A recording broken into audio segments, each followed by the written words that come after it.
Distinguished guests, ladies and gentlemen, it is my honor and privilege to now invite Yang Amat Berbahagia Tun Dr. Mahathir Mohamad, the 4th Prime Minister of Malaysia and President of the Perdana Global Peace Foundation, to address us.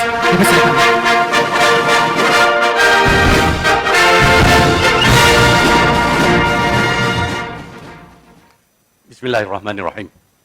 Yang berbahagia Tan Sri Norin Mai, Yang berbahagia Tan Sri Rais Yatim Wan Sri, distinguished speakers, guests, excellencies, ladies and gentlemen. Firstly, I'd like to thank the organizers for giving me the task of introducing the subject for our forum today. And the subject is the New World Order, whether it is a recipe for war or peace. We often hear leaders talking about a new world order.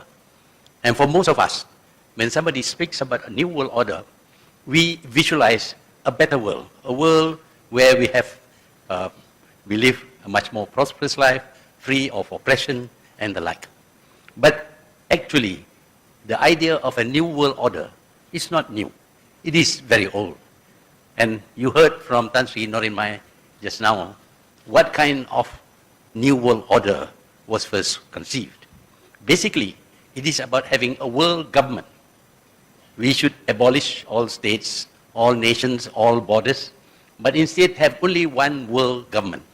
And that world government is to be by certain people, elites, people who are very rich, very intelligent, very powerful in many ways. They are the ones who will govern the world. There was not much talk about democracy or choice of leaders. Instead, there was to be a government by these elites who will impose their rules on everyone in this world. And for those who are unwilling to submit to them, there will be punishment. This is the concept initially, but many have not read or do not know about this concept. But it is important for us to remember that this new world order is an old world order. It's something that was conceived more than 100 years ago. And yet it is being repeated by powerful politicians from powerful countries that it is new. We should be asking ourselves whether the people who originally conceived this idea has given up hope on achieving a world government.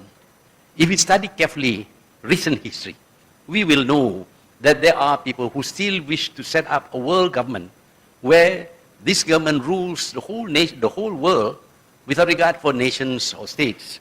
There would be no borders. And when I say no borders, I'm quite sure you remember lots of talk about globalization and a borderless world. Globalization and a borderless world is an expression that relates to the concept of the New World Order as it was first conceived. They want to have a borderless world, and they want to have globalization, which means, of course, without borders, there would be no states, there would be no nations, there would be just one world. And that one world will be ruled by whom?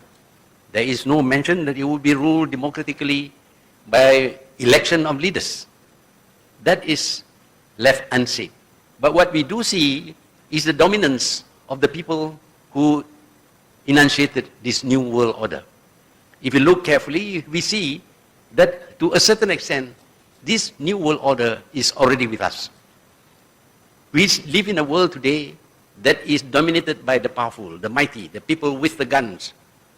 Internationally, there is no free speech. If you say the wrong thing, you will be taken to task and you will be vilified in the international press, which is under their control. If you say the wrong thing, action may be taken against you. And the wrong things are those said which seems to negate or reject the idea of a new world order, which is already in being today. You can criticize your own government, but not the power that is running the world today. So we find that already there is a new world government enforced with powerful military forces and a willingness to subvert and undermine the governments of all countries. Politically, we see them urging every country to undergo regime change, except for those who are already submitting to them. There must be regime change so that all governments in this world would submit to this world power, this world government. And if you refuse to change your government, you will be persuaded through propaganda, through actions including invasion and occupation, and the removal of the head of that government to be replaced by one that submits to the most powerful nation. In other words, the one who will accept the concept of a new world order. This is happening today. We see this in the Middle East. They are fighting each other and installing governments which are unstable, and because they are unstable, they are dependent upon others, and those who can give them support also exert authority over them. So through political means, we are seeing the new world order being carried out. And this world government will govern without our consent. They will govern according to their own concept of governance, their own ideas about freedom, their own ideas about what is right and what is wrong. And when this happens, of course, then the new world order would have succeeded fully. What we are seeing today is a process towards that direction, the establishment of a world government that is responsible to nobody.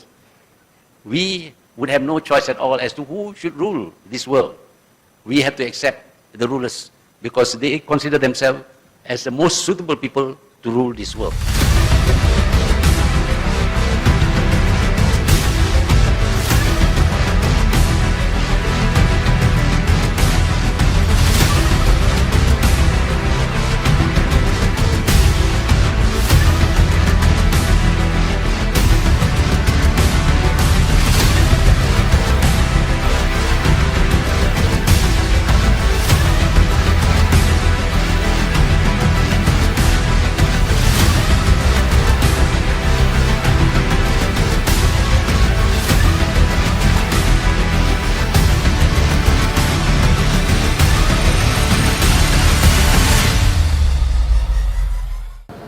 Arupe will be thrust unprepared into leadership that requires him to transform the ranks of nearly 30,000 Jesuits to address a new world order.